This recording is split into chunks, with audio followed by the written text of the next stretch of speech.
আমার বইটা একজন মানুষ যখন রাত্রিবেলা যখন ঘুমাইয়া যায়, আল্লাহর ফেরেশতারা ডাক দেখো, আল্লাহ একটাবার হুকুম দিয়ে দেন, এটা জম্মের ঘুম দিয়ে দিই, এটা জম্মের ঘুম ঘুমায় দিই।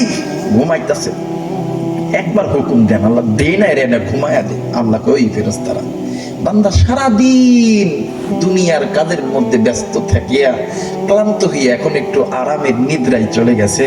আল্লাহ কই বান্দা, ও বান্দা, আমার বান্দা ঘুমাইতেছে, এই ফেরেশতারা তোমরা কেন ডিস্টার্ব করবা? ফেরেশতারা কয়, আল্লাহ ইনি এত সুন্দর করিয়া বানাইছেন, আজান হয় আপনার দিনের পথে থাকে না, কোরআন পড়ে না, এরপরে আপনার আল্লাহর হুকুম মানে না, হুকুম একবার দিয়ে দেন, এর জম্মের ঘুম ঘুমায়া দিই।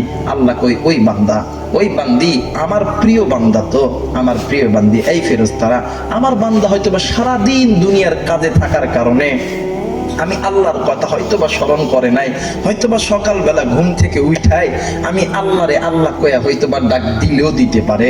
ফেরেশতারা শুনিয়া লও, আমার বান্দা যখন আমারে একবার মায়া কইরা আল্লাহ বলিয়া ডাক দিবে, ফেরেশতারা তোমরা দেরি কইরো না, আমার বান্দা বান্দির গুনাহগুলোকে মাফ করে দিও।